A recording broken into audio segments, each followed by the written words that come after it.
नमस्कार प्रिय मित्रों। आज के इस सत्संग में हम महाराज जी से जानने वाले हैं कि जीवन में यदि हमें जीवन को सार्थक एवं सफलता युक्त बनाना है तो इसके लिए हमें किस प्रकार जिद्दीपन का एक भाव हमारे अंदर विकसित करना होता है। और आज के इसी वीडियो एवं सत्संग के अंदर हम गुरु जी से ये बात जानने वाले हैं कि कैसे जीवन में सफलता प्राप्त करने के लिए संघर्ष युक्त रहना पड़ता है। तो चलिए देखते हैं। प्राप्त करने के लिए जिद तो बहुत जरूरी है। अगर आप जिद्दी नहीं बनोगे तो आप प्राप्त कर नहीं पाओगे। आपको जिद्दी तो बनना पड़ेगा, चाहे वो भगवान को पाना हो। स्वामी रामकृष्ण परमहंस के पास एक आदमी गया, बोले हमें भगवान को पाना है, उपाय बताओ। परमहंस जी बोले कल आना। जब कल गए, महाराज हमें भगवान को पाना है, उपाय बताओ। परमहंस जी बोले नदी चलो। बेचारा नदी चला गया। नदी जैसे ही पहुंचा तो फिर बोले हमें भगवान को पाना है, उपाय बताओ। परमहंस जी बोले नदी में कूद। तो कूद गया और फिर कूदते हुए तैरते हुए बोला हमें भगवान को पाना है, उपाय बताओ। परमहंस जी ऊपर से कूद गए। वो फिर ऊपर आया, हमें भगवान को पाना है, उपाय बताओ। परमहंस जी ने गर्दन पकड़ ली और डुबो दिया। वो फड़फड़ा गया, अब लगा के मर जाएगा। फिर छोड़ा और जैसे ही छोड़ा तो फुर करता हुआ बाहर दौड़ के गया। बोले हमें पहले कंफर्म नहीं था कि तुम पागल हो, आज कंफर्म हो गया पागल हो। परमहंस जी बोले बेटा मारने नहीं लाए हैं, उपाय बतलाने लाए हैं। ये गला दबाना कौन सा उपाय है? बोले बेटा जिस प्रकार पानी में तू श्वास के लिए तड़प रहा था वैसे ही तू परमात्मा के लिए तड़पने लगे तो भगवान मिल जाएगा। तड़प का आना जरूरी है। मीरा तड़पी है इसलिए उसे कलयुग में भी गोविंद मिले। सूरदास तड़पे हैं इसलिए उन्हें कलयुग में भी गोविंद मिले। तुलसीदास तड़पे हैं, अखियां हरि दर्शन की प्यासी। तुलसीदास की भी आंखों में सदा भाव रहता। तुलसीदास जी भी सूरदास जी गाते अखियां हरि दर्शन की प्यासी। सूरदास भी तड़पे, तुलसीदास जी भी तड़पे। भैया जब तक अंदर तड़प नहीं होगी ना तब तक सफलता नहीं मिलेगी। चाहे भगवान को पाना हो, चाहे सफलता को पाना हो या सक्सेसफुल को पाना हो। पढ़ने वाले बच्चे एक बात तय कर लें, जिद्दी बनो। जिद्दी बनो। जिद्दी का मतलब गुस्सैल मत बन जाना कि कल से ही तुम गुस्सैल हो। सफलता पाने के लिए जिद्दी बनो। तुम अपने ही शरीर से सीखो। नाखून और बाल बचपन से कट रहे हैं फिर भी नाखूनों ने कभी बढ़ना नहीं छोड़ा, बालों ने कभी बढ़ना नहीं छोड़ा। कितनी बार कटे फिर भी बढ़ रहे हैं। ऐसी जिंदगी में कितनी भी बार गिरो पर चलना मत छोड़ना। तुम उड़ नहीं सकते कोई दिक्कत नहीं, तुम उड़ नहीं सकते दौड़ो। तुम दौड़ नहीं सकते चलो। तुम चल नहीं सकते रेंगो।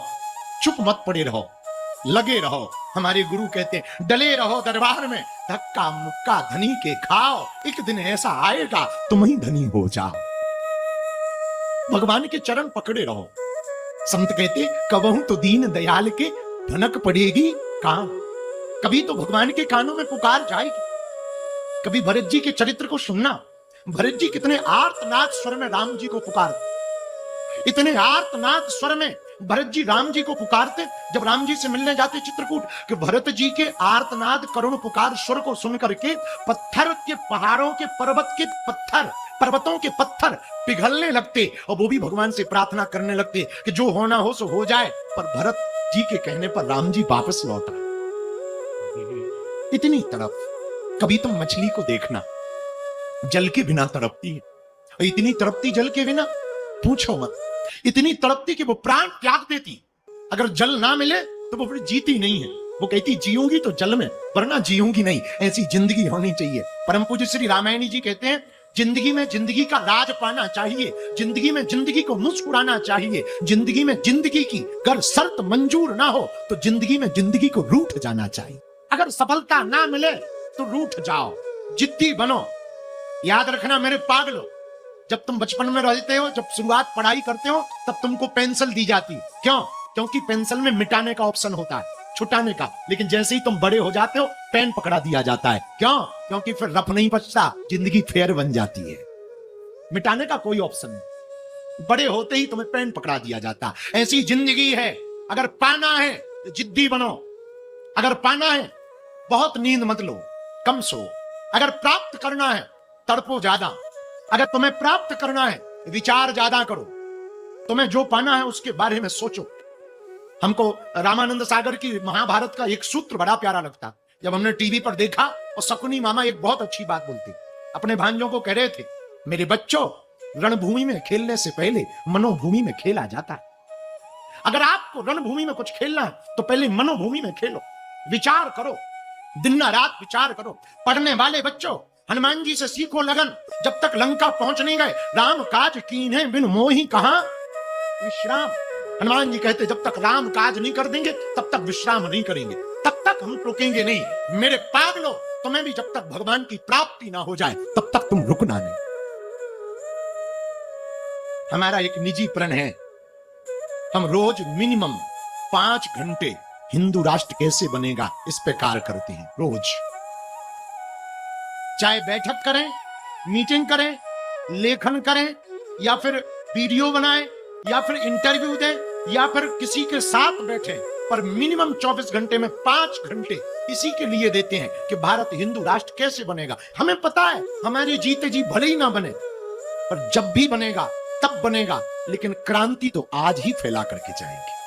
हम पूरी दुनिया को बदलने के ठेकेदार नहीं है, हम पूरे देश को बदलने के ठेकेदार नहीं है, हम अपने प्रदेश को भी बदलने के ठेकेदार नहीं है, हम अपने जिला को भी बदलने के ठेकेदार नहीं है, और तो छोड़ो हम अपने गांव को भी बदलने के ठेकेदार नहीं है, हम अपने परिवार को भी बदलने के ठेकेदार नहीं है, लेकिन खुद को बदलने के ठेकेदार हैं। हम पहले खुद बदलेंगे, और हम बदलेंगे तो पड़ोसी बदलेगा, हमारे मित्र बदलेंगे, आप बदलोगे, आप बदलोगे तो पानीपत बदलेगा, पानीपत बदलेगा तो हरियाणा बदलेगा, हरियाणा बदलेगा तो दिल्ली पे भी असर तो पड़ेगा ही पड़ेगा जी। और दिल्ली बदल जाएगी तो लोगों के दिल भी तो बदल जाएंगे, और दिल बदल गए तो देश बदल गए। बदलाव तो दिल से होता, देश का बदलाव दिल से होता है। तो मेरे पागलों, हनुमान जी से सीखना है, हमें काम काज तो करना है, पर काम काज को भी राम काज समझ करके करना है। एकमात्र हनुमान जी हैं जिन्होंने अपनी मां के दूध का कर्ज चुकाया। आप सुन के चौंकेंगे मेरे पागलों, जब रावण मर गया, दशानन मारा गया, और हनुमान जी महाराज, मां जानकी जी, राम जी, लक्ष्मण जी, विभीषण जी, जामवंत जी, अंगद, दधिमुख, केहरि, 7 वानर पुष्पक विमान पर बैठे जाने लगे वापस। तो हाथ जोड़ लिए हनुमान जी ने, प्रभु अगर आपकी आज्ञा हो तो हम माताजी से बहुत दिन से मिले नहीं, हम अपनी माताजी से मिले आए। बीच रास्ते में आप हमें उतार देना, हम माताजी के चरण छूने के लिए, माताजी को प्रणाम करने के लिए चले जाएंगे। जब से आए हैं तब से गए ही नहीं, जब से सुग्रीव जी के पास आए हैं रक्षा के लिए, बहुत दिन हो गए, गए नहीं। अच्छा, तुम्हारी माताजी कहां रहती? राम जी ने पूछा। महाराज वेंकटाचल पर्वत पे रहती हैं। राम जी ने पुष्पक विमान की ओर इशारा किया, इस विमान को अंजना पर्वत की तरफ ले जाया जाए। जैसे ही हनुमान जी ने ये सुना तो हनुमान जी हाथ जोड़ के बोले, प्रभु आप चल रहे? राम जी बोले, हनुमान जब तुम इतने दिन हमारे साथ रह सकते हो, हमारे लिए इतना समर्पण कर सकते हो, हम भी तुम्हारे साथ चल करके जरा देखें तो वो कौन मां है जिसका लाल इतना कमाल का है, जिसका लाल इतना बलवान है, जिसका पुत्र इतना बलवान है, जरा हम भी तो देखें वो कौन है। हनुमान जी के नेत्र सजल हो गए, प्रभु ये तो बड़ी कृपा हमारे ऊपर। और पुष्पक विमान अंजना पर्वत की तरफ जाने लगा। अंजना पर्वत के ऊपर आकर के पुष्पक विमान रुक गया। राम जी ने इशारा किया, मन के संकल्प से चलने वाला था, नीचे उतारा। हनुमान जी बोले, प्रभु अगर आपकी आज्ञा हो तो हम पहले चले जाएं, माता जी को अवगत करा दे। हाँ हाँ कराओ। हनुमान जी दौड़े दौड़े गए। जिसका बालक इतना भगत हो, मां तो होगी ही होगी। एक बात बुरा ना मानना, पानीपत वालों, आजकल भारत में बढ़ते हुए अत्याचार, बदलते हुए परिवार, इसका सबसे बड़ा कारण है संस्कारहीन परिवार। संस्कारहीन परिवार है, इसलिए बच्चों के संस्कार बिगड़ रहे हैं। अगर माता पिता कट्टर हिंदू हो जाएं तो बच्चे भी कट्टर हिंदू हो जाएंगे। हनुमान जी परम भक्त तो मां भी परम भक्त। माता अंजना गुफा में बैठी हुई नाम जप कर रही हैं। हनुमान जी ने बाहर से आवाज लगाई, मां, अरे कौन आया है? मां आपका लाल आया है। भागी भागी अंजना माता दौड़ी दौड़ी आई, अंक में भर लिया। हनुमान जी को बहुत दिन बाद मिली। कभी चूमे, कभी सिर पर हाथ रखे, कभी पूंछ को पकड़े, कभी मुख को खिलावे, कभी गोद में ले लेवे, कभी अंक में भर लेवे। नेत्र सजल है, हनुमान जी के भी सजल हैं, और हनुमान जी दोनों हाथ जोड़े हुए शांत भाव से चिपक गए मां को। मां ने सिर पर हाथ रखा, बेटा कैसे हो? बड़े दिन बाद आए। मां ठीक हूं। पर माँ एक बात बोलूं? हाँ बोल। माँ, हम अकेले नहीं आए, हमारे साथ कोई आया है। कौन? चलो बाहर आओ। माँ को बाहर लेके हनुमान जी आए, राम जी भी आ गए थे। माँ, ये वही राम जी हैं जिनकी सेवा में तुमने हमें भेजा था।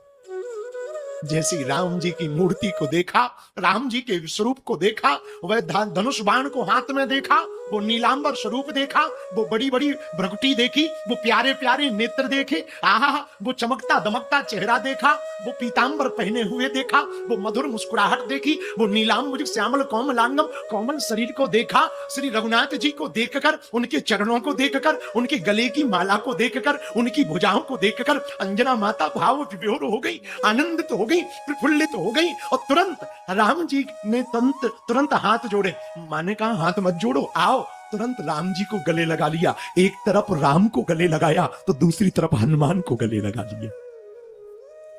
और हनुमान को गले लगाकर पहली बार माता अंजना हनुमान जी के सिर पर हाथ रख करके बोली, जो भारत के इतिहास में, पूरी दुनिया के इतिहास में हुआ है। वो ये बोली, बेटा जा, आज मैं तुझे अपने दूध के ऋण से मुक्त करती। मैंने ऐसा लाल पाया है, मैंने ऐसा सुत जाया है, मुझे गर्व है अपने दूध पिलाने पर, मुझे गर्व है अपने लालन पालन पोषण पर। मैंने ऐसा बालक पाया है जो पूर्ण परब्रह्म परमात्मा जगदीश जगदात्मा जगदाधार उस ब्रह्म को मेरे घर लेकर के आ गया, जिसकी एक झलक पाने के लिए लोग तरसते हैं। जा, तू हमारे दूध के ऋण से मुक्त है। एकमात्र हनुमान जी ऐसे देवता हैं पूरी दुनिया में, पूरी दुनिया में एकमात्र जो माँ के स्तन के ऋण से, माँ के दूध के ऋण से मुक्त हुए, वो हमारे हनुमान जी हैं। मेरे पागलों, हम हाथ जोड़ करके आपसे निवेदन इतना कहना चाहते हैं, बहुत विनम्रता पूर्वक, हनुमान जी का पूरा जीवन सीखने योग्य है। हनुमान जी में लगन है तो हनुमान जी में बल है, हनुमान जी में बल है तो हनुमान जी में बुद्धि है, हनुमान जी में बुद्धि है तो हनुमान जी में विद्या है, हनुमान जी में विद्या है तो हनुमान जी में विनम्रता भी है। वीडियो अच्छी लगे तो चैनल को सब्सक्राइब और वीडियो को लाइक करें। धन्यवाद।